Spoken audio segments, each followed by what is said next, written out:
Revenge on girlfriend. Fool me once, shame on you. Fool me twice, face the consequences.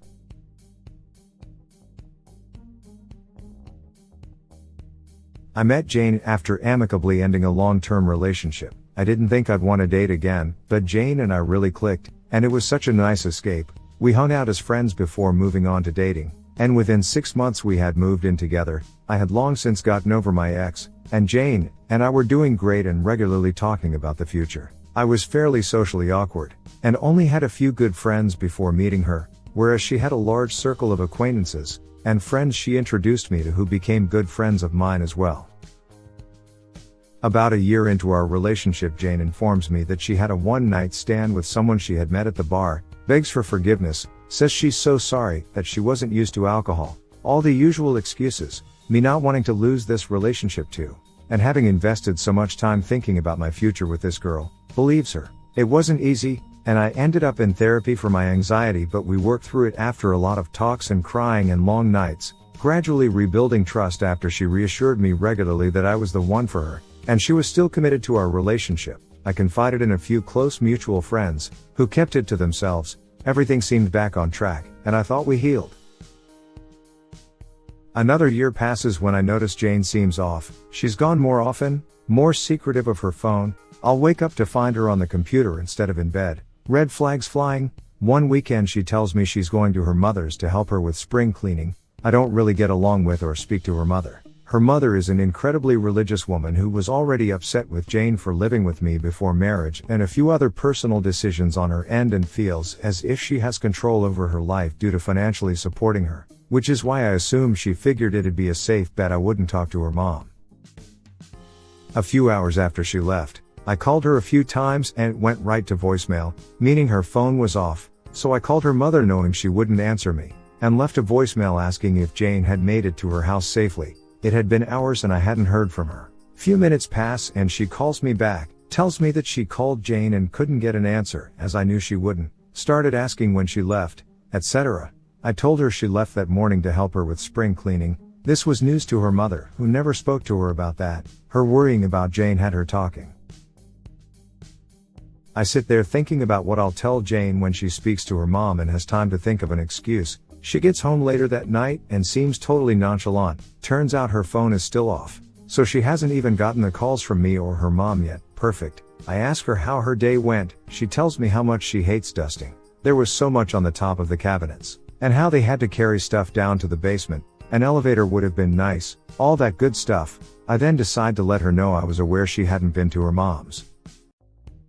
Long story short, she admits to cheating on me again, and had been essentially since I had forgiven her for the first time, while I was dealing with the anxiety and insecurity, while she was reassuring me it would never happen again and I was the only one for her. While we talked about buying a place and all our goals, she was fucking around with the same dude, mostly online, but had met up with him every so often for quickies during the day. I basically shut down entirely, and went to stay with a friend and told Jane it was over. The more I thought about it, the more my sadness turned to anger, and the stupider I felt for giving her a second chance. I had wasted 2 years of my life and made myself vulnerable to someone I fell in love with, who I thought loved me, and made a fool of me. Jane was inconsolable, calling me, my friend who I was staying with, texting and threatening to show up in hopes of fixing it. She was on the verge of a breakdown, claiming she'd do anything, talk to therapists, give me total access to her accounts, anything she could do to make it right, to take back the past, which is when I seen the opportunity to get back at her. I told her I wanted to be able to forgive her, but big changes needed to happen in order for me to do that. She jumped at the opportunity. I told her I needed to be sure she was serious about our future. First, I wanted to look at renting a bigger place, somewhere without bad memories. We were month to month, so gave my landlord notice and asked her to go through the process of securing us a new lease elsewhere, as I couldn't handle it right then. I then told her that if we're going to learn to trust again, I want to start taking steps towards an engagement. Bad memories, and the first step should be a joint account, that I still trust her with finances, to which she agreed. I deposited a few hundred into the account, told her I had spent the rest of my savings on paying 2 months advance rent to my buddy I was staying with, and he'd give it back to me in installments since I'd be moving out sooner than planned. Now that this was set up, I figured I wanted to ruin her social life, but I knew it would take some more plotting to do that. So I told her to come back to our apartment, and we stayed there waiting out the end of the month. We cried together. She was overwhelmingly affectionate. Let me watch her delete her social media pages, made me breakfast most days. She was just so sorry. I wanted to scream at her so badly, but instead I'd ask for comfort and reassurance, and play the wounded animal. We had plenty of make-up sex too, which is the only thing I feel slightly guilty about. She was sure to be extra adventurous for my sake, so when I asked if I could take some photos she was all for it. During this time, I had been distant from our mutual friends, turning down invites and saying things like Jane wouldn't want me to go, or asking a few one-on-one for advice for how do they handle it when their partner gets mad, so sorry. Then, shortly before we planned to move into the new place, I had cold feet, told her I didn't think I could do it, that I just didn't trust her. She was frantic, pleading with me not to leave again and begging for something she could do to fix it. So I told her I believed our social circle put her up to it. She swore up and down that no one had any idea, but I asked how could I believe her? She lied to me twice before. I don't trust her around them. Had a fresh start means new people in our lives too, that I'd never feel comfortable again as these people I don't know if I can trust were still around. I wore her down until she agreed to ghost them all. But that wasn't enough for me. I told her that I needed the bridge to be burnt, because I don't trust them. So I had her rejoin and send a message to the group chat complaining about fake friends, backstabbers and how she was better without them. Then block them all. She cried for a long time over that. But if it was what I needed to stay, she'd get over it. I had a bunch of messages from mutual friends asking WTF, to which I told them it was complicated and I'd talk soon. Few more days pass, and it's time to move into the new place. We spend the day moving some things in, and Jane is practically giddy talking about our future plans. I tell her to pick up anything she needs from her mom's, and I'm going to get some stuff from my parents' place and we'll meet back at the apartment that night. As soon as she leaves, I call my friend and we pack up everything I had brought over and take it back to his place. Then I message my friends, telling them Jane had been abusive the last few months, which is why I didn't go out, and that the reason she had blocked them is because she thought I told them and that they were telling me to leave her. I then went to the bank and drained our joint account, which had about $400 from me, and about $3,700 and some change from her.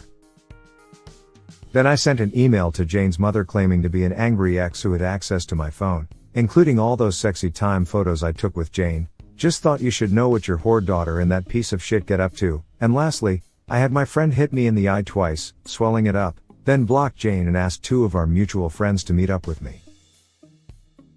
And just like that, it was over. I told them how Jane had become mentally and physically abusive for over the past few months after I caught her cheating. I showed them the screenshots of her chats with this guy. I told them I had kept quiet to keep the peace, how she lashed out at all of them when she thought they had been helping me behind her back, how it was so out of character, how she threw a remote at me and swelled my eye when we were moving, and that's when I knew I needed to leave. And why I needed to take the money to get to safety.